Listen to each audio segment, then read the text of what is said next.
नमस्कार, प्रदेश की number 1 debate show में आपका बहुत बहुत स्वागत। आपके साथ मैं हूं संतोष गंगवार। आज दिल्ली की सुबह रोज की तरह थी, लेकिन दोपहर होते होते सियासी पारा चढ़ गया, क्योंकि नेता प्रतिपक्ष राहुल गांधी संसद मार्ग थाने पहुंचे साहिल लोचब और उनके परिवार के साथ। ये वही साहिल लोचब हैं जो 20 जुलाई को छात्र आंदोलन बवाल के समय घायल हुए थे। राहुल गांधी का दावा है कि साहिल लोचब के शरीर में 200 छर्रे और आंखों में 3 छर्रे लगे और दिल्ली पुलिस उनकी एफआईआर तक दर्ज नहीं कर रही थी।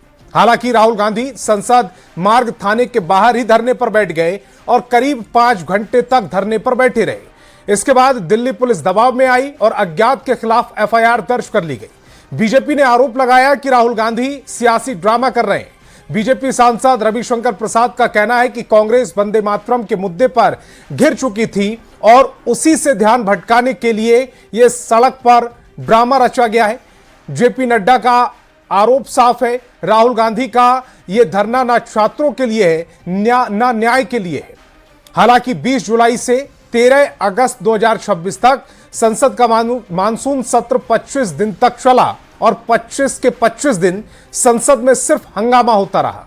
विपक्ष के सांसद वेल तक पहुंच रहे थे और कार्यवाही का विरोध कर रहे थे, तब विपक्ष को पैलेट गन, घायल साहिल लोचब और जंतर मंतर पर हुए बवाल पर चर्चा करने का समय नहीं मिला। मानसून सत्र के आखिरी 2 दिन सरकार और अमित शाह की तरफ से छात्र प्रदर्शन पर संसद में चर्चा और जवाब देने की बात कही गई, तो राहुल गांधी ने साफ कह दिया कि विपक्ष को अमित शाह के भाषण या लेक्चर को सुनने में कोई दिलचस्पी नहीं। लेकिन अब अचानक राहुल गांधी सड़क पर भी उतरे और 20 जुलाई को छात्र आंदोलन के दौरान घायल हुए साहिल लोचब के मामले में संसद मार्ग थाने के बाहर धरने पर भी बैठे। ऐसे में आज के सवाल ऊपर आते हैं। सवाल है कि क्या राहुल गांधी पीड़ित छात्र को न्याय दिलाने के लिए लड़ रहे थे या सियासी ड्रामा कर रहे थे? सवाल नंबर 2, राहुल का धरना साहिल को इंसाफ दिलाने के लिए था या वंदे मातरम विवाद से ध्यान भटकाने की कोशिश थी? छात्रों के मुद्दे पर संसद में राहुल गांधी चर्चा क्यों नहीं चाहते थे? सवाल नंबर 4 स्क्रीन पर रखिएगा जरा। क्या छात्रों के मुद्दे पर राहुल गांधी सिर्फ राजनीति कर रहे हैं? और सवाल नंबर 5, क्या संसद की कार्यवाही को दरकिनार कर सड़क पर उतरना ही अब सियासत का नया औजार बन चुका है? आज की बहस इन्हीं सवालों पर करेंगे। पहले दिखाते हैं एक रिपोर्ट।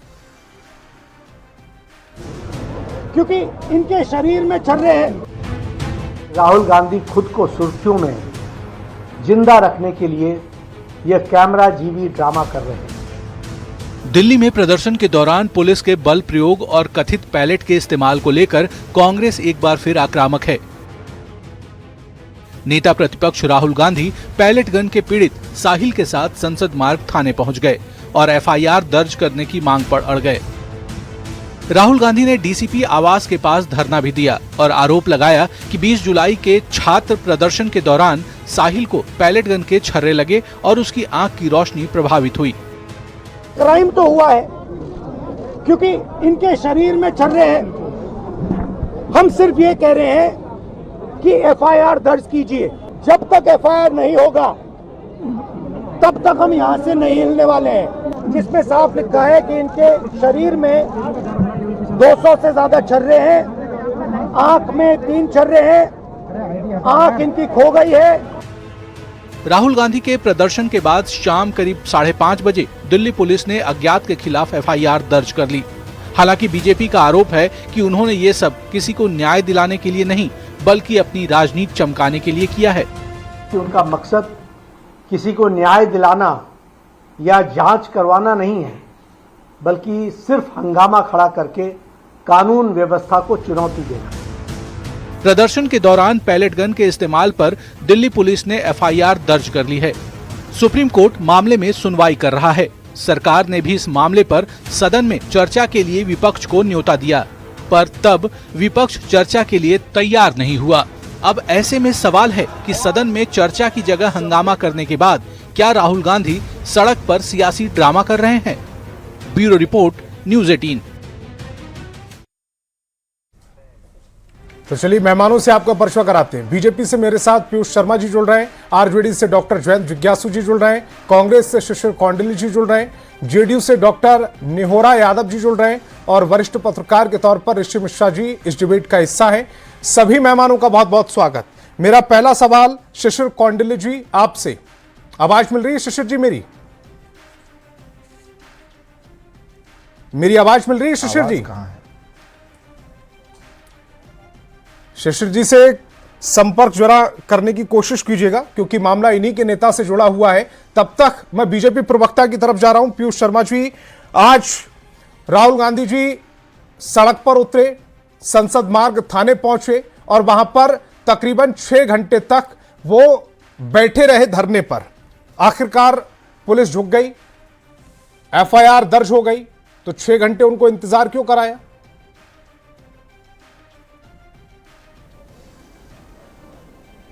पीयूष जी, आवाज मिल रही? जी आवाज मिल रही है। राहुल गांधी जी आज सड़क पर उतरे, संसद मार्ग थाने पहुंचे, 6 घंटे वहां पर धरने पर बैठे रहे और 6 घंटे धरने पर बिठाने के बाद आखिरकार एफआईआर दर्ज कर ली गई। अज्ञात के खिलाफ ही ठीक, लेकिन एफआईआर दर्ज हो गई। तो फिर 6 घंटे उनको धरने पर क्यों बिठाया? संतोष जी, लोकतंत्र में सबको अधिकार है अपनी बातों को धरना, प्रदर्शन या शांतिपूर्वक आंदोलन से रखने का।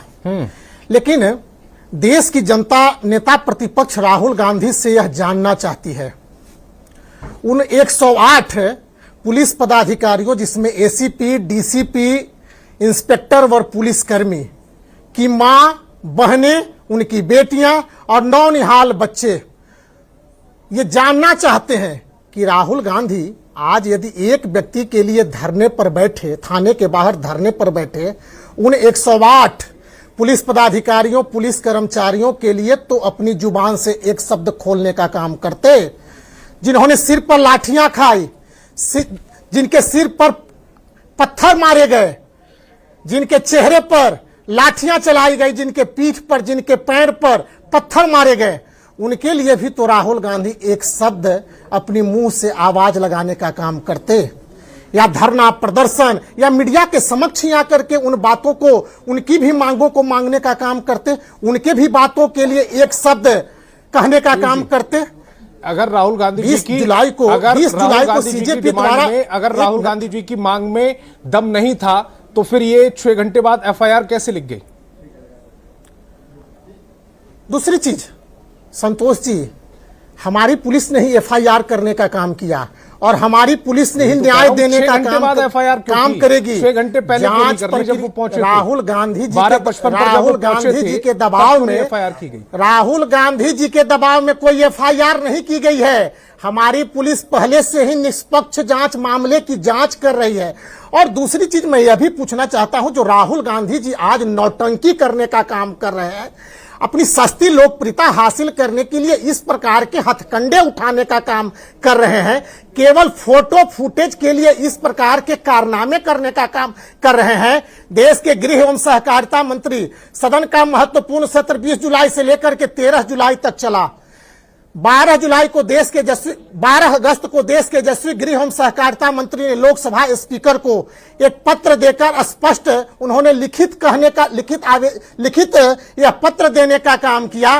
राहुल गांधी द्वारा जो इस सदन की कार्रवाई को बाधित करने का काम किया जा रहा है, जिस धरने की बात कही जा रही है, रोज प्रदर्शन करने का काम किया जा रहा है, मैं उनकी एक एक बातों को जवाब देने के लिए तैयार हूं।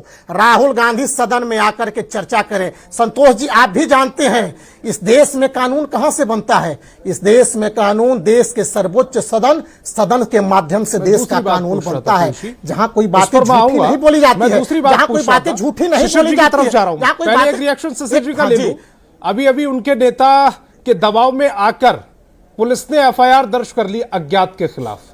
लेकिन कहा यह जा रहा है कि दरअसल आज बड़ी रणनीति के साथ राहुल गांधी जी सड़क पर उतरे। वंदे मातरम पर कांग्रेस घिर गई है, जो उसका स्टैंड था। सीडब्ल्यूसी में जो फैसला लिया गया, 2 पैराग्राफ गाने का जो फैसला लिया गया कांग्रेस की सीडब्ल्यूसी की बैठक में, उसके बाद कांग्रेस चूंकि वंदे मातरम पर घिर गई, इसीलिए मुद्दे से ध्यान भटकाने के लिए यह कोशिश की गई पूरी। हालांकि राहुल गांधी इसमें भी कामयाब रहे।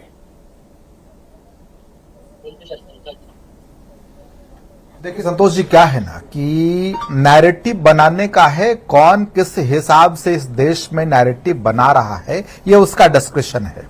मान लिया मीडिया अगर नैरेटिव बना रही है या भारतीय जनता पार्टी नैरेटिव बना रही है, ये उन दोनों का डिस्कशन है। लेकिन राहुल जी ने जो काम किया वो बिल्कुल जमीनी काम किया।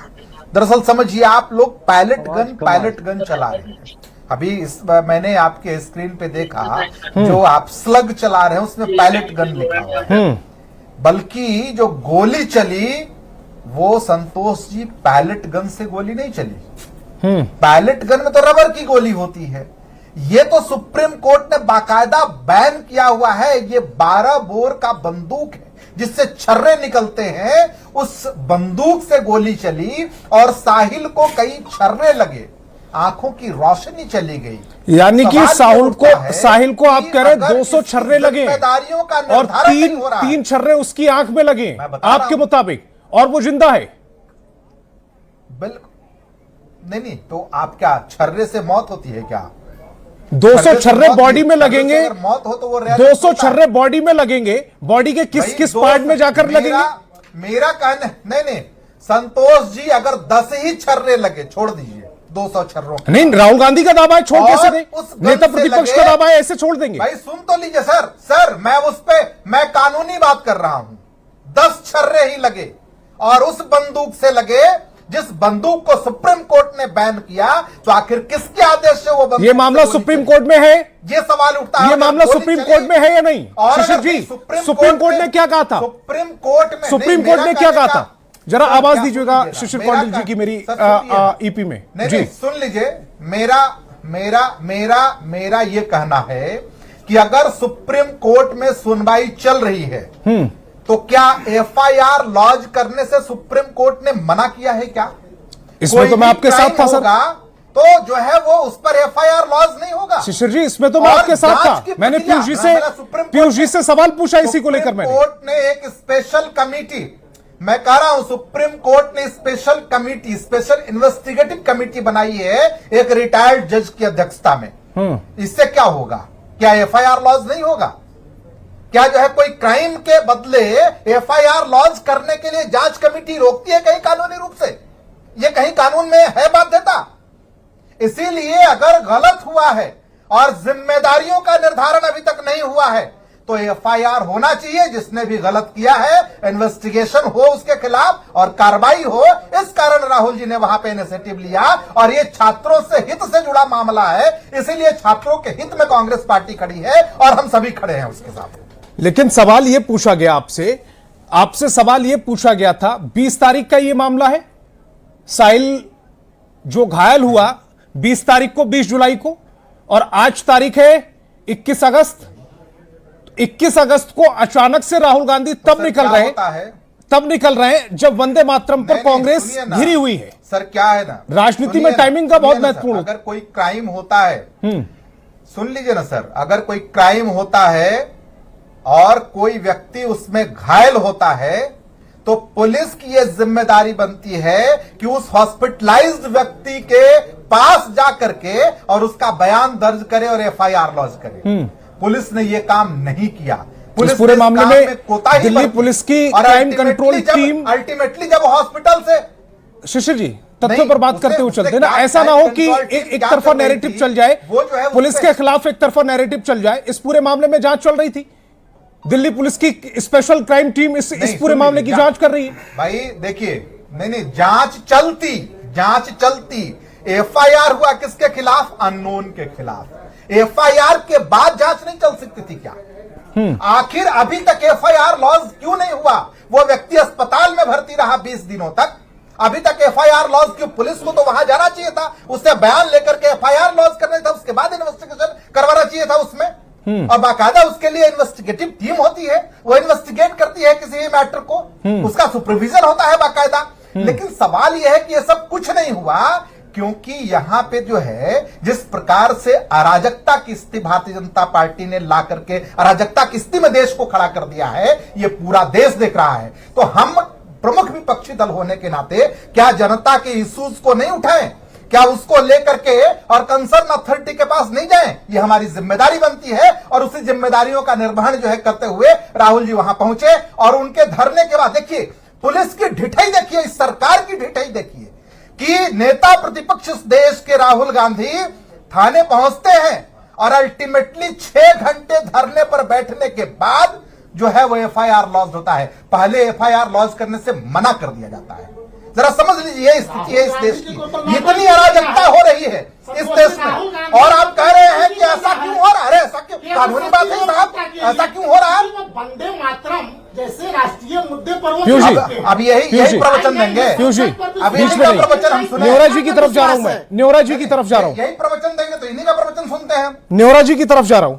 न्योरा जी, ये तो सवाल वाजिब है ना कि राहुल गांधी जी 14 तारीख को भी, चूंकि डेट शिशिर जी ने कोड नहीं की, लेकिन 14 अगस्त को भी एफआईआर को लेकर राहुल गांधी जी ने आवाज उठाई थी। 14 तारीख को भी एफआईआर दर्ज नहीं हुई थी।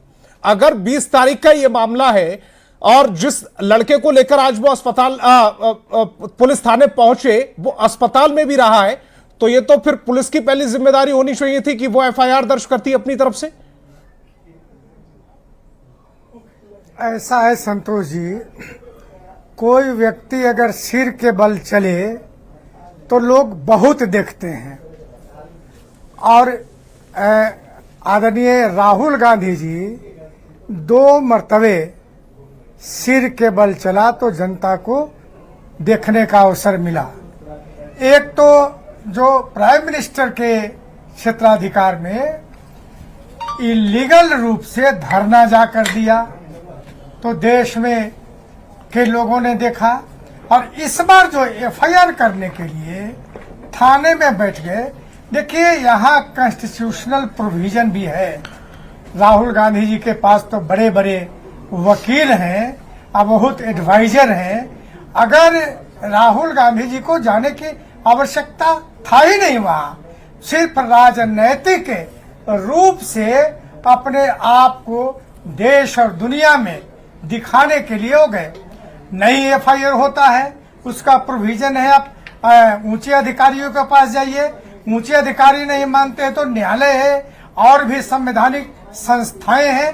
क्या राहुल गांधी जी इस बात को नहीं जानते हैं? जानते हैं, लेकिन इसीलिए नहीं गए क्योंकि उनको प्रोपगंडा करना था, सरकार और पुलिस के खिलाफ अपना प्रचार प्रसार करना था। पुलिस इस पॉइंट को मैं समझा नहीं न्योरा जी अपने पक्ष में। तो मैं ये कह रहा था कि एफआईआर अगर राहुल गांधी जी गए तो इनको जाने की आवश्यकता ही नहीं थी। एक आम आदमी भी गया होता, अगर तो थाने एफआईआर नहीं 12:55 पर वो पहुंचे। कई संस्थाएं न्योरा जी 12:55 पर वो पहुंचे और 6 साढ़े 6 बजे तक ये दंगल चलता रहा थाने के अंदर। तो फिर ये एफआईआर नहीं लिखी जा रही होगी, तभी होता रहा है, धरने पर बैठे रहे वो। फिर वहां पर तमाम और बड़े नेता आ गए, वहां पर संतोष जी प्रियंका गांधी आ गई, वहां पर कांग्रेस के और नेता पहुंच गए। नहीं संतोष जी, मैं ये कह रहा हूं कि बड़े नेताओं की जाने की आवश्यकता ही नहीं थी। कोई व्यक्ति या कांग्रेस का कार्यकर्ता भी जाता एफआईआर करने के लिए, अगर थाने नहीं लेता है अरे तो लिया कहां सर? कई संवैधानिक संस्थाएं हैं, उन संस्थाओं के पास लोग जाते, न्यायपालिका में भी केस किए जाते हैं। लेकिन सवाल यह है ना कि थाना क्यों नहीं लेगा? कई तरह की संस्थाएं। न्योरा जी थाना क्यों नहीं लेगा? फिर थाना है क्यों? नहीं, क्यों नहीं लेगा? ये तो जुरिडिक्शन है थाने का। अगर केस नहीं बनता होगा उस लाख तो थाने अवॉइड किया होगा। अब जिस प्रकार दबाव डाला गया, तो देखिए इस देश में संतोष जी न्यायपालिका जनता है, जनता देख रही है और न्याय जनता देगी कि आपकी कार्रवाई क्या हो रहा है। संसद चलते हैं जहां देश के लोगों के लिए आवाज उठाने की आवश्यकता है, वहां आप संसद नहीं चलने देते, वहां बात नहीं रखते, न रखने देते हैं। 2 ही चीज है ना लोकतांत्रिक व्यवस्था में, या तो आप संसद में बात रखिए, संसद नहीं चल रहे हो तो सड़क पर बात रखिए। तो ये संसद चलते हुए भी संसद में न जाकर के सड़क पर बात रखने का काम कर रहे हैं। ये तो बिल्कुल जो संसदीय व्यवस्था है इसको समाप्त करने का प्रयास राहुल गांधी जी ने किया है। मैं मानता हूं कि इस तरह आजादी के बाद इतिहास भी हम लोग पढ़ने का काम किया है, कई प्रतिपक्ष के नेताओं को भी देखा है, कई प्रतिपक्ष के नेताओं ने इतने इस तरह का व्यवहार देश में नहीं किया जो राहुल गांधी करे। उस पर नेवरा जी दोबारा से आऊंगा, आप उस पर व्यवहार पर क्यों दोबारा से बात करेंगे। मैं जरा डॉक्टर जयंत जिज्ञासु जी का एक कमेंट ले लूं। जयंत जिज्ञासु जी, आज काउंटर एक ले लीजिए अभी। ठीक है, 30 सेकंड में अपनी बात मैं दे दूं क्या? शिशिर जी 30 सेकंड में अपनी बात रखिएगा, उसके बाद डॉक्टर जैन जी के पास जा रहा हूं। बेसिकली अभी चूंकि बड़े सीनियर प्रवक्ता हैं नेहोरा जी और हम लोगों के गार्जियन स्वरूप हैं, लेकिन अब चूंकि इन्होंने ऐसी बातें कही तो हमको कहना पड़ रहा है। एक चीज बताइए कि थाना एफआईआर क्यों नहीं लेगा, और जब एफआईआर नहीं लिया तब न धरने पर बैठने की नौबत आई, और आखिर फिर एफआईआर कैसे लिया वही थाना। इसका मतलब कि कहीं न कहीं नियत में खोट है और संवैधानिक व्यवस्था की बात कर रहे हैं। तो क्या 156(3) में जाकर के कोर्ट में जो है वो कंप्लेंट फाइल करें, थाना क्यों नहीं मुकदमा लेगा? ये सवाल है कि नहीं है? वो ये कह रहे हैं कि अब वो जो ये है, कह रहे हैं कि अब इस अगर प्रकार की बातें करेंगे तो हाँ। कैसे? वो ये कह रहे हैं कि अगर थाना नहीं ले रहा था तो दूसरे कानूनी विकल्प भी थे आपके पास। ऐसा नहीं है कि राहुल गांधी जी क्यों नहीं जो लेगा जिस मसले थाना? को लेकर गए थे भाई उसमें आगे कानूनी क्यों विकल्प नहीं थे। और थाना क्यों नहीं लेगा भाई? ये तो मैं भी कह रहा हूं, क्यों नहीं लेगा? शिशिर और जी, ये तो राहुल मैं जी भी कह रहा क्यों हूं, नहीं ये थाने जा तो सकते? मैंने काउंटर क्वेश्चन तुरंत पूछा था। ठीक, मैं डॉक्टर जैन जिज्ञासु जी का एक कमेंट ले लूं। ठीक है, जल्दी से, फिर डॉक्टर जैन जिज्ञासु जी की तरफ जा रहा हूं। हाँ पीयूष जी, जल्दी से 20 सेकंड में। संतोष जी, राहुल गांधी को झारखंड के छात्र भी ढूंढ रहे हैं। राहुल गांधी जी दोहरी राजनीति क्यों करने का काम कर रहे हैं? अरे भाई, एक दिन धरना पर झारखंड भी जाने का काम करे ना। जिन हजारों सैकड़ों छात्रों पर लाठियां बरसाई गई, पीटा गया, दौड़ करके पीटने का काम किया गया। झारखंड के छात्र और युवा भी राहुल गांधी को खोजने का काम कर रहे हैं। क्यों दोहरी राजनीति, क्यों दोहरा? मैं डॉक्टर जैन जिज्ञासु जी की तरफ जा रहा हूं। देश का जैन जी, नेता प्रतिपक्ष है, जैन जी, उनको दिल्ली की यदि बात करते हैं तो झारखंड की भी बात करनी चाहिए नेता प्रतिपक्ष राहुल गांधी जी को। उस पर आएंगे, बाद में आएंगे। जैन जी, आज जो दिल्ली में देखने को मिला है, तस्वीरें भी आप देख रहे हैं इस समय टेलीविजन स्क्रीन पर, सत्ता पक्ष ये कह रही है कि राहुल गांधी जी को दरअसल वंदे मातरम विवाद जो चल रहा है, आपको तो जानकारी होगी उसकी, उससे ध्यान भटकाने की कोशिश है ये। लेकिन फिर सवाल काउंटर ये पूछा जा रहा है कि अगर ये ध्यान भटकाने की कोशिश थी तो पुलिस जो पहले एफआईआर नहीं लिख रही थी, आखिरकार उसने अज्ञात के खिलाफ एफआईआर क्यों लिखी? दोनों बातों पर बहुत संक्षेप में मैं आपके सामने अपनी राय साझा करूं कि एक तो वंदे मातरम का जो 2 स्टेंजा स्वीकृत हुआ, उस पर पूरे उस समय इस देश की आजादी में शरीक महान नेताओं की सहमति थी, और स्वयं जो गुरुदेव रविंद्रनाथ टैगोर जी हैं, उन्होंने कहा कि ये जो 2 है वो भारतीय संस्कृति, भारतीय समाज और एक राष्ट्र के रूप में जो उभरेगा कल को भारत, उसकी तासीर के हिसाब से है, और इसी को स्वीकार किया जाना चाहिए और हर जगह गाया जाना चाहिए, और बड़े अदब, बड़े सम्मान और श्रद्धा के साथ उसको लोग गाते हैं। अब ये आनंद मठ उपन्यास में अतिरिक्त 4 स्टेंजा अगर जोड़ा बंकिम चंद्र ने, तो बंकिम बाबू स्वयं ब्रिटिश पीरियड में वहां कार्यरत थे, और यह बिल्कुल स्पष्ट तथ्य है कि वह तत्कालीन औपनिवेशिक सत्ता की प्रशंसा में भी उसमें बहुत सारी बातें उस उपन्यास में हैं। लेकिन बंकिम बाबू ने भी मूल रूप से जो वंदे मातरम लिखा वही आज तक गाया जाता रहा इस देश में। अटल बिहारी वाजपेयी जी के समय में भी यही गाया जाता रहा। मोरारजी भाई जब थे प्रधानमंत्री, जिसमें अटल जी विदेश मंत्री थे, तब भी यही गाया जाता रहा। चौधरी चरण सिंह जी के समय भी यही गाया जाता रहा। वीपी सिंह जी, चंद्रशेखर जी, गुजराल साहब, देवगौड़ा जी, सबके समय।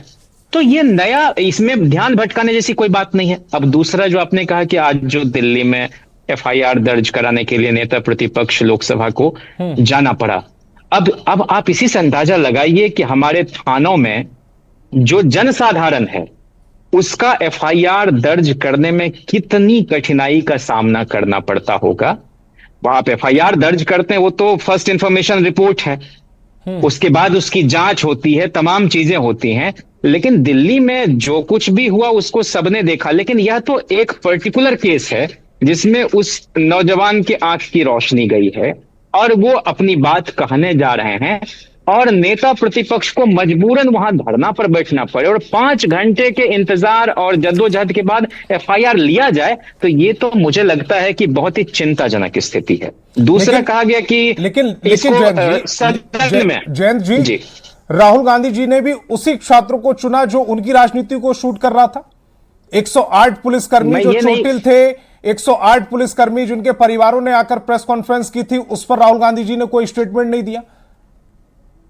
मैं हमेशा आपसे कहूंगा कि कल को राहुल गांधी जी भी प्रधानमंत्री हो जाएं या अखिलेश जी हो जाएं या तेजस्वी जी हो जाएं, यह तथ्य कभी नहीं बदलेगा कि जो पुलिस है वो व्यवस्था का हिस्सा है, उसका अपना एक उत्तरदायित्व है, उसका अपनी जगह सम्मान है और इस देश में सेपरेशन ऑफ पावर है। कोई भी किसी की सीमा में जाकर अपने अधिकारों को एक्सरसाइज नहीं करता, पुलिस भी नहीं कर सकती, जुडिशरी भी नहीं करती, लेजिस्लेचर के मामले में एक हद के बाद उसको ये छूट नहीं है। तो मैं ये कह रहा हूं कि अगर किसी को चुना राहुल गांधी जी ने, सवाल यह नहीं है कि उनकी राजनीति को सूट कर रहा है या क्या। पुलिस की जो आप बात कर रहे हैं कि चोटिल है, पुलिस को लगाया गृह मंत्री ने और शिशिर कौंडिल्य जी ने आपको बहुत ही स्पष्टता के साथ और सच्चाई के साथ और विस्तार पूर्वक इस बात को रखा कि जो प्रतिबंधित है उसका इस्तेमाल अगर आप भीड़ को नियंत्रित करने के नाम पर कर रहे हैं, तो यह तो माननीय सर्वोच्च न्यायालय का जो नियमन है उसके भी खिलाफ जाता है। तो इन सारे तथ्यों पर गौर करेगी जो भी जांच में शामिल टीम होगी और ये बिल्कुल न्याय होना चाहिए उस आदमी के साथ। और जो पुलिस चोटिल हुए, आप कह रहे चोटिल हुए, कभी आपने सुना है कि कील ठुका हुआ हो लाठी में? और एक जो बच्ची है, इसी देश की बेटी है, जो बेटी बचाओ बेटी पढ़ाओ कर रहे हैं, उसके गुप्तांग में आप लाठी डालने का एक घिनौना और अक्षम्य अपराध करें, ये भी तो पुलिस कर रही थी। हम सारे सब धान बाईस पसेरी हम नहीं कर रहे हैं, लेकिन ये तो देखा है ना लोगों ने। तो इसलिए हम ये पुलिस वर्सेज स्टूडेंट, ये बहुत खतरनाक डिजाइन है। पुलिस में भी जो लोग हैं वो भी गरीब परिवार के लोग होंगे, किसान परिवार के लोग होंगे, सेना में भी शामिल लोग वही होंगे। हम उसमें ये बनाम की राजनीति हम नहीं करना चाह रहे हैं। हम कह रहे हैं कि ये अदूरदर्शी किस्म का फैसला किसने किया होगा? क्या गृह मंत्री को इस बात की भनक नहीं थी, या गृह मंत्री के आदेश के बगैर कोई कैसे इस तरह का काम कर रही है दिल्ली पुलिस? और प्रधानमंत्री समेत गृह मंत्री सदन का सामना करने से क्यों बचते रहे? क्योंकि वहां पर आपको ऑन रिकॉर्ड स्टेटमेंट देना पड़ता। नहीं तो सदन में वो तो उन्होंने तो बातचीत करने के लिए लेटर लिखा था, सदन में तो बातचीत करने से विपक्ष ने हाथ खड़े कर दिए और स्टेटमेंट भी दिया था। अमित शाह के भाषण और लेक्चर में हमें कोई दिलचस्पी नहीं है। नहीं, क्योंकि अमित शाह ये मानने को ही तैयार नहीं थे तो कि यहाँ पर पुलिस ने ऐसा किया। कैसे संवाद होता? आपने कैसे मान लिया जब अमित शाह जब नजर आए ही नहीं आपको? आपके मुताबिक अमित शाह नजर आए नहीं, आपके मुताबिक अमित शाह संवाद नहीं करना चाह रहे थे, तो फिर ये कैसे तय कर लिया विपक्ष ने कि वो आकर क्या कहते? नहीं, हम ये नहीं करेंगे। जो प्रेस में अमित शाह जी का वक्तव्य है उसमें कहीं से भी इस बात को स्वीकार करने को गृह मंत्री जी तैयार नहीं है कि पुलिस की उसके लिए सुनना पड़ता ना, उसके लिए आपको 2 दिन सुनना पड़ता उन्हें। अच्छा, उन्होंने तो कहा था कि मैं आ रहा हूं, मैं जवाब देना चाहता हूं, और विपक्ष बैठकर सुने। इस देश में मेरा ख्याल है, आप क्रॉस चेक कर लेंगे संतोष जी, आजाद भारत में संसदीय लोकतंत्र में यह अपने किस्म का अनोखा सत्र रहा है जिसमें प्रधानमंत्री और गृह मंत्री लगभग पूरे सत्र से नदारद रहे और गृह मंत्री का बयान अपने आप में हास्यास्पद है कि स्थिति ये हो गई, जैन जी स्थिति ये हो गई कि 20 तारीख से लेकर और आखिरी दिन तक 25 दिन तक सदन चली। बीच में नहीं पीयूष जी बीच में नहीं। पीयूष जी आवाज डाउन कीजिएगा जरा पीयूष की। जैन जी क्या किया जाता जब 25 दिन संसद चली, 25 दिन तक सिर्फ हंगामा? आप किसी को, विपक्ष को अब तक समझ में नहीं आ रहा। अब झारखंड में किसी कानून का विरोध हो रहा है, अब बैठकर वंदे मातरम के हम 2 पैराग्राफ गाएंगे, 6 पैराग्राफ नहीं गाएंगे, इसका विरोध कर रहे हैं। यानी कि उस समय तो कानून कोई सुन ही नहीं रहा था। ऋषि जी को जरा स्क्रीन पर लेकर आए। संतोष जी एक ही बात अमित शाह जी ने ये कहा कि हम लोग सदन में ही थे, मैंने पार्लियामेंट की बिल्डिंग को ये लोकसभा और राज्यसभा की चलती हुई कार्यवाही से तुलना कर रहे हैं। सदन में तो पत्रकार भी, बिरादरी के भी लोग होते हैं, सदन में तो अधिकारी भी होते हैं, लोकसभा के सचिव भी होते हैं। तो इसको आप कहेंगे कि सदन में उपस्थिति? सदन की उपस्थिति का मतलब है कि जिस समय सत्र चल रहा है, कार्यवाही चल रही है, उसमें आपका होना। तो नहीं, अमित शाह ने कहा कि हम लोग जाके वहां क्या करते? अब इससे हास्यास्पद बयान कुछ हो सकता है क्या? इसलिए किरण रिजिजू, जिनका यह काम था बतौर संसदीय कार्य मंत्री गतिरोध को समाप्त करना, और राहुल गांधी जी के साथ जो वार्ता वो कर रहे थे, उन्होंने भी झूठ बोला कि किसी भी पुलिस की गोली से क्या कोई मरा है। इससे संवेदनशील वक्तव्य क्या हो सकता है? और पूरे आप जाके देख लीजिए, राम मनोहर लोहिया हॉस्पिटल में जो इलाजरत बुरी तरह से घायल छात्र, नौजवान, नवयुवतियां थी, उनका ठीक से रोज रोज मेडिकल बुलेटिन भी जारी नहीं किया जाता था और उनके परिवार वालों से नहीं दिया जाता था। तो रहस्यमयी सरकार है, इसलिए नेता प्रतिपक्ष को मजबूरन वहां जाना पड़ा। और बिहार में भी गर्दनी बाग में आज फिर तेजस्वी जी गए हैं धरनारत लोगों से मिलने के लिए। हम कह रहे हैं लोकतंत्र में स्वस्थ संवाद होने से इस देश और समाज का भला होता। और लेकिन स्वस्थ संवाद करने के लिए नियत दोनों की तरफ से होना चाहिए। एक तरफा संवाद कैसे हो सकता है? ऋषि जी को लेकर आते हैं, झूठ नहीं होना ऋषि जी चाहिए को ना। जरा स्क्रीन पर लेकर आते हैं। झूठ बोल रहे थे, ऋषि जी को भी सुन लेते हैं, उसके बाद आ रहा हूं जैन जी आपके पास। ऋषि जी, देखिए संतोष जी, मेरा यह मानना है कि शुरुआती दौर से ही सरकार ने इस विषय को खुद से जटिल बना दिया। छात्रों का कुछ मांग था, छात्रों का कुछ कंसर्न था, सरकार को डायलॉग करना चाहिए था, संवाद करना चाहिए था और उस इशू को वहीं रिजॉल्व कर देना चाहिए था। जैसे ही बच्चे जंतर मंतर पे अपने कंसर्न को लेकर धरना पे बैठे, शिक्षा मंत्री को डायरेक्ट संवाद करना चाहिए था, उसी समय रिजॉल्व हो जाती। सरकार देखिए पूरे यदि पॉलिटिकल नैरेटिव तो है ही, दोनों तरफ से पॉलिटिकल नैरेटिव सेट करने का प्रयास किया जा रहा है। और निश्चित ही जो वर्तमान में केंद्र सरकार है, बीजेपी की जो सरकार है, वो बैकफुट पे है। आप शुरुआती दौर से देखिए, 20 तारीख को ये घटना होती है, 20 तारीख को दिल्ली पुलिस के एंट्री में यह दर्ज नहीं किया जाता है कि पैलेट गन से फायरिंग हुई है। फिर 22 तारीख को क्यों एंट्री किया जाता है? एक सीआरपीएफ के डिप्टी कमांडेंट के द्वारा एंट्री की जाती है, जिसमें यह माना जाता है कि पैलेट गन का इस्तेमाल हुआ।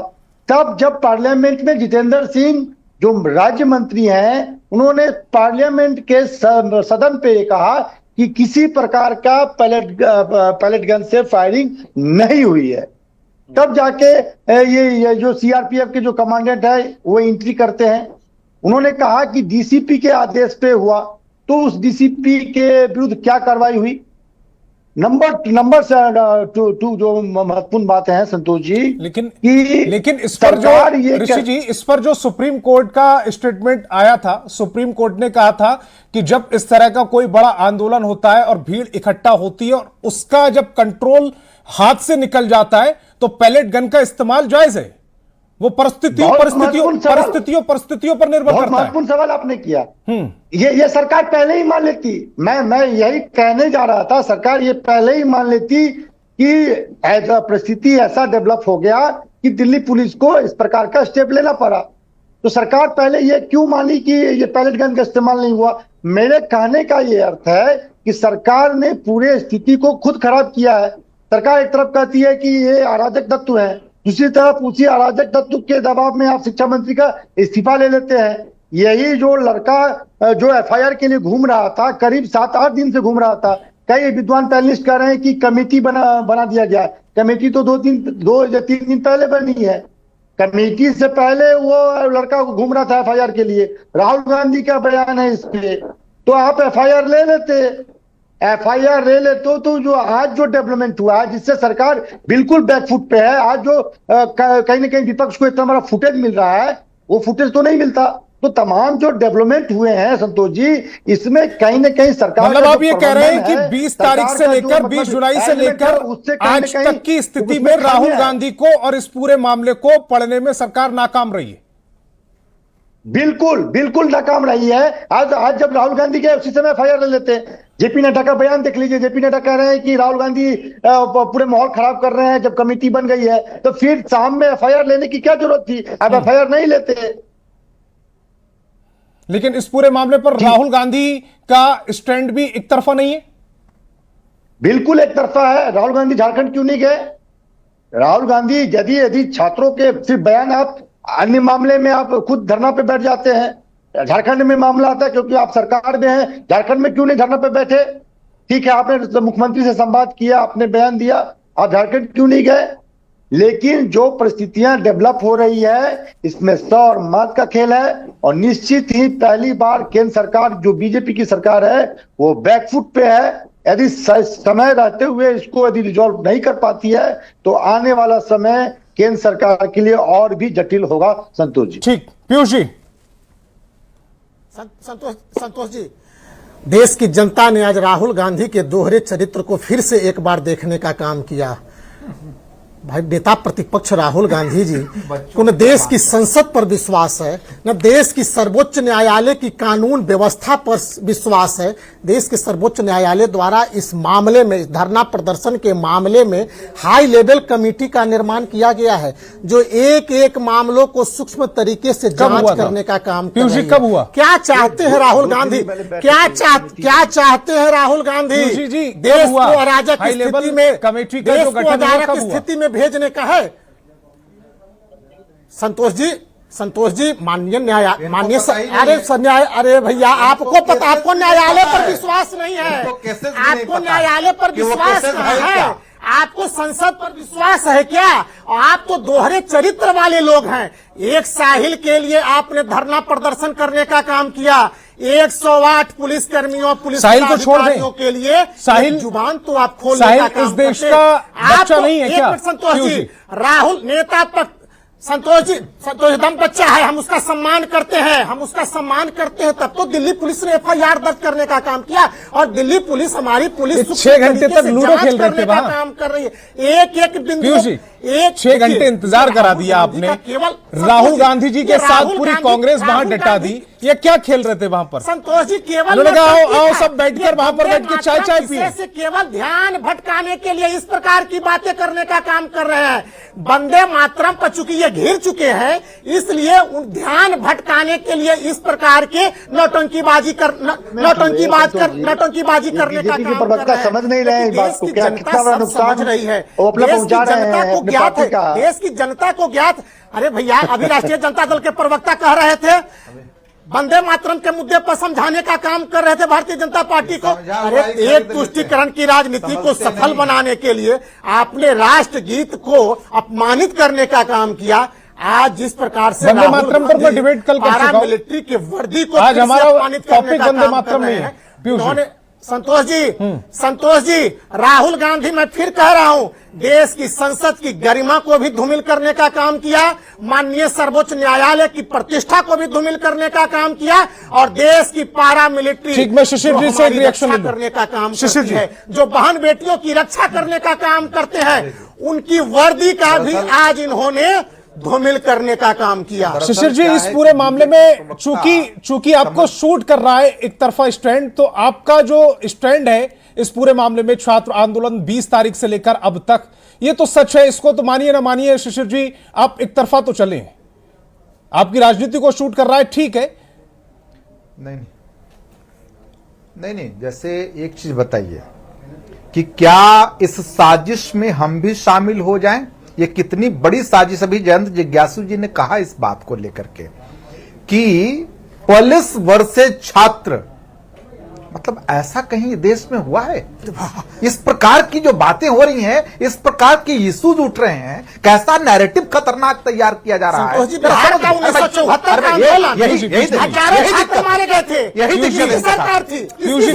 यही दिक्कत है। भारतीय जनता पार्टी के प्रवक्ता में कौन सी आत्मा घुस जाती है, ये हमको समझ में नहीं आता। अरे भाई बताइए। अरे भाई, सवाल ये है, जानकारी को जानते हैं आप? ये जानकारी इनको कुछ है? अभी सुप्रीम कोर्ट की बात करें, सुप्रीम कोर्ट की जानकारी जो है इनको है, क्या जानकारी जो है सुप्रीम कोर्ट के विषय में क्या कह रहे हैं ये? अरे कितने छात्रों को का काम किया था?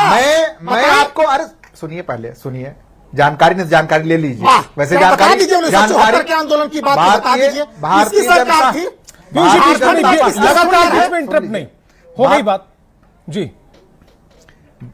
भारतीय जनता पार्टी के लोग जानकारी खरीद लेते हैं संतोष जी, वो जानकारी रखते नहीं है, ये उनका कैरेक्टर है, इसीलिए वो क्या कहेगा, ये इनका चरित्र है तो हम क्या कहें, इसमें ये इनका पर्टिकुलर चरित्र है। बेसिकली है क्या कि एक तरफा की बात, देखिए मेरी राजनीति को सूट करता है नहीं करता है विषय ये नहीं है, देश को सूट नहीं करता है संतोष जी। अगर मान लिया अभी आपके राजनीतिक विश्लेषक कह रहे थे इस बात को कि भाई अगर छात्र अपनी मांगों को लेकर के सड़क पर आए हैं तो सरकार जो भी है चाहे जिस किसी की भी रहे, सरकार उनके भाई वो भी इसी देश के बच्चे हैं ना, इसी देश में प्रॉब्लम है, इसी के कारण वो सड़क पर आए हैं ना, तो डायलॉग करने में पैसा खर्च हो जाता है क्या? तो ये अगर आप बुला कर देश के नक्शे पे आता है तो ये जो है ये कि आप गोली चलाएंगे नहीं, तो मैं आपको झारखंड के विषय में बताता हूं। झारखंड में डे 1 जो तस्वीरें, क्योंकि मेरा जिस दिन चैनल है बिहार झारखंड का, एक तस्वीर जो मैं वही कपा देने वाले बच्चों के पैर टूट गए। सर मैं वही कह रहा हूं, नहीं सुन लीजिए सर, मैं वही कह रहा हूं, सरकार ने वहां पे जो किया और छात्र के संदर्भ में जो भी बातें आई, हमारे नेता और इस देश के नेता प्रतिपक्ष श्रीमान राहुल गांधी जी उन छात्रों के साथ भी खड़े दिखे और प्रेस कॉन्फ्रेंस में स्टेटमेंट दिया बाकायदा। इरफान अंसारी आप ही के नेता है ना, बातचीत हुई इस विषय पर। इरफान अंसारी आप ही के नेता है, स्वास्थ्य मंत्री है इरफान अंसारी झारखंड में, आप ही के नेता है, स्वास्थ्य मंत्री है, कह रहे हमारे नहीं बच्चों के आंदोलन को उन्होंने बकवास बता दिया। रविश भाई एक चीज बताइए और वो कह रहे राहुल गांधी जी को वो कह रहे थे हमारे वो कह रहे थे कि वहां पर छात्र नहीं बैठे हुए, इरफान अंसारी के स्टैंड को हटा दे, तो हटा दीजिए ना सर, सुनिए ना, स्वास्थ्य मंत्री आपने बनवाया, आपके कोटे से बने, सर हम चेंज कर दीजिए। हम इरफान अंसारी जी की बातों को नहीं सुनेंगे, हम मान्यवर राहुल गांधी जी की बातों को सुनेंगे। लेकिन झारखंड का स्वास्थ्य मंत्री कह रहा है तो न्यूज़ 18 बिहार झारखंड और इस प्रदेश के दर्शक क्या सुनेंगे ना, आप जैसे नहीं सुनेंगे क्या संतोष जी, आप जैसे सम्मानित पत्रकारों के बीच में मान्यवर राहुल गांधी जी ने जो स्टेटमेंट दिया ये पूरा देश जानता है और इस हिसाब से उन्होंने और उस पे इनिशिएटिव कांग्रेस इरफान अंसारी को हटा दीजिए, उनके पद से साइड कर दीजिए। स्वास्थ्य मंत्री को अगर छात्रों को रविश कहने की इजाजत मिल जाएगी, गुंडे कहने की इजाजत मिल जाएगी तो फिर हटा दीजिए। भाई जो नेता क्या है अपने सुप्रीम नेता के बयान को, या दो कांग्रेस चल रही है, झारखंड की कांग्रेस अलग है और राहुल गांधी जी के नेतृत्व वाली कांग्रेस अलग है। जैन जी की तरफ जा रहा हूं। जैन जी, कहीं की कांग्रेस सुन लीजिए, कहीं की कांग्रेस अलग नहीं है। राहुल गांधी जी का स्टैंड छात्रों के प्रति बिल्कुल क्लियर था और उस स्टैंड पे हम लोग भी साथ में हैं।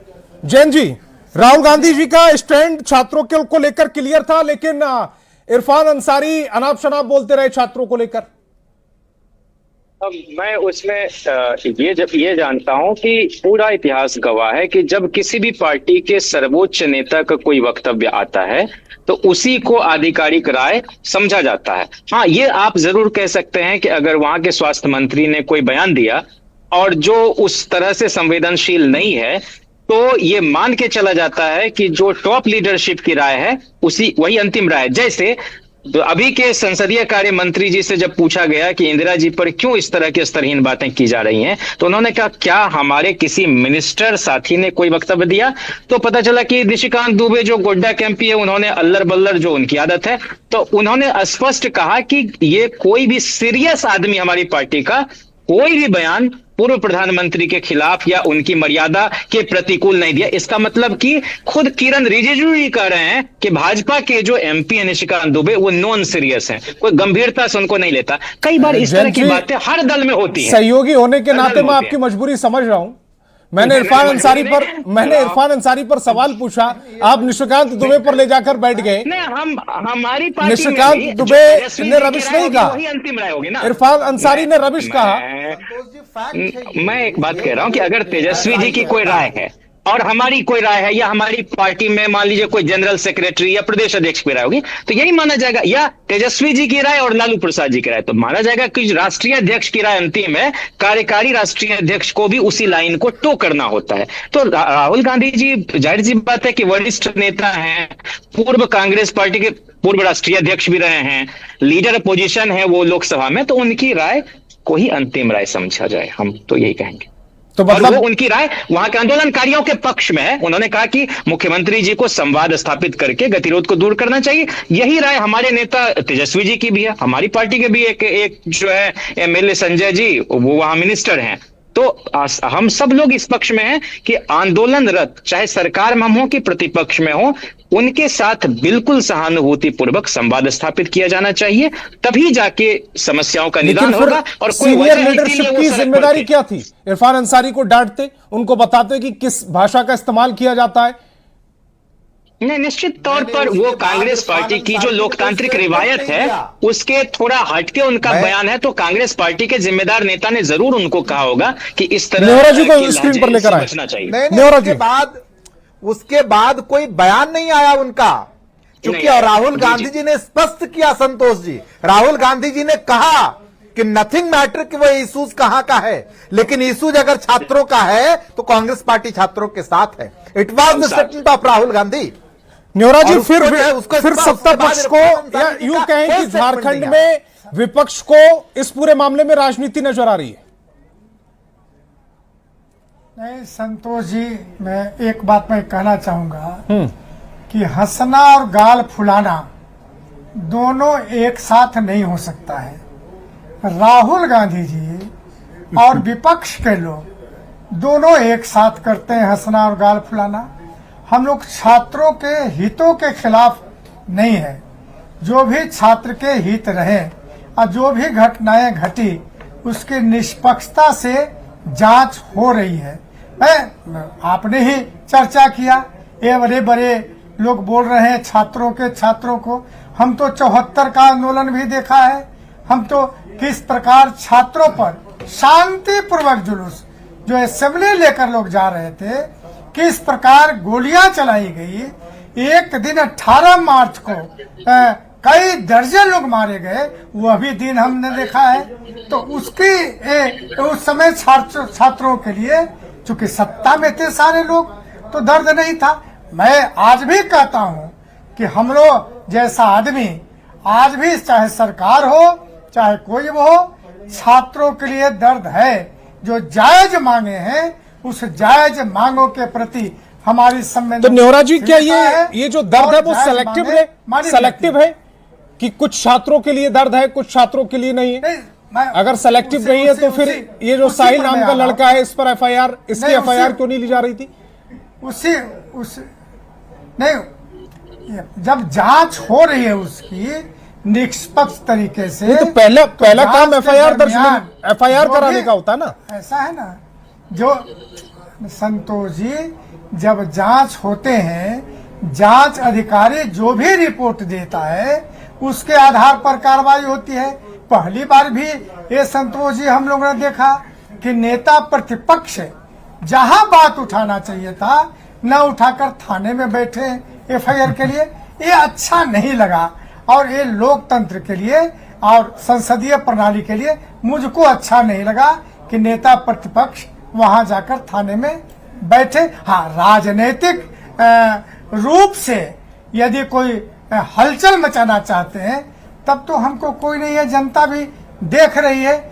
लेकिन देश में राजनीतिक रूप से हलचल जिसने भी मचाने का काम किया, देश की जनता ने उसको जवाब दिया। तो जवाब मिलेगा आने वाले दिनों में। ऐसा नहीं है, जनता ही मालिक है, जनता ही न्यायपालिका है। जो भी गलत करेगा उस न्यायपालिका में के अंदर जाना ही पड़ेगा, और न्याय वहीं से मिलना है। तो राहुल गांधी को भी न्याय वहीं से मिलेगा। ठीक, अब मैं ऋषि जी की तरफ जा रहा हूं। ऋषि जी, ये पुलिस वर्सेस छात्र मामला तक तो ठीक है, समझ में आ भी रहा था कि पुलिस और वर्सेस छात्र कर दिया गया है, आमने सामने हो गए। अब तो तेरे छात्र मेरे छात्र भी हो गए, फला छात्र तुम्हारे, फला छात्र हमारे। और ये बिल्कुल लोकतंत्र के लिए कितनी बड़ी परेशानी हो सकती है। बिल्कुल ये नहीं होना चाहिए। ये लोकतंत्र हमारे देश के लिए ये सही नहीं है। ये छात्र तो चाहे किसी भी राज्य के हो, वो देश के, हिंदुस्तान के बेटे हैं, हिंदुस्तान के छात्र हैं, और उनका यदि कंसर्न है तो किसी भी पार्टी की सरकार हो, डायलॉग करना चाहिए और उसको रिजॉल्व करना चाहिए। झारखंड में भी जो छात्रों के कंसर्न थे, मुख्यमंत्री को धरना स्थल पे जाना चाहिए। हालांकि इसको लेकर राहुल गांधी ने बयान दिया था कि मुख्यमंत्री को धरना स्थल पे जाके छात्रों से डायरेक्ट संवाद करना चाहिए। लेकिन सरकार कब जगती है संतोष जी? जब घटना हो जाती है। अभी एक छोटा सा एग्जाम्पल दूं आपको। बिहार में ही देख लीजिए, अभी एक कचरा पात्र का बहुत बड़ा घोटाला आया है। अभी 1,000 का जो कचरा पात्र 15,500 में का सरकार खरीदी है। तो सरकार तब जगती है जब घटना हो जाती है, चाहे वो बीजेपी की सरकार हो या कांग्रेस की सरकार हो। आप देख लीजिए, कर्नाटका में देख लीजिए, वहां भी पेपर लीक का मामला है। पंजाब में देख लीजिए, या राजस्थान में देख लीजिए। राजस्थान में आज देख लीजिए, एक एबीपी के रिपोर्टर गए हैं वहां स्कूल किस अवस्था में स्कूल चल रहा था, तवेले में स्कूल चल रहा था, उनको रिपोर्टिंग करने से वहां मना कर दिया गया। तो तमाम जो सरकारें हैं उनको ये देखना होगा, ये बच्चे आपके हैं, यदि उनका कोई कंसर्न है तो उनको आपको रिजॉल्व करना होगा। यदि आप रिजॉल्व नहीं करेंगे, डेडलॉक बना के रखेंगे, तो इसका राजनीतिक रूप से आपको ही नुकसान उठाना पड़ेगा। जैसे आज राहुल गांधी के 6 घंटे का जो एपिसोड मतलब दिल्ली में चला है, उससे कहीं ना कहीं केंद्र सरकार की जो छवि है, दिल्ली पुलिस की जो छवि है, वो धूमिल हुई है। ऐसे डेवलपमेंट से किसी भी सरकार को बचना चाहिए। अब छात्र का मामला है, उसको संवाद कीजिए, उसको रिजॉल्व कीजिए। आज देखिए संतोष जी, आप तो बिहार में हर एक घर में आप जाने जाते हैं। आप देखिए आज भी बिहार मुझे थोड़ी सी एक बात समझाइएगा। जब लोकसभा में न्योता दिया गया विपक्ष को और आइए इस पर बातचीत कर लीजिए, उस समय विपक्ष एक जिद पर था कि हमें अमित शाह का लेक्चर नहीं सुनना। उस समय छात्रों के मुद्दे का राजनीतिकरण नहीं हुआ क्या?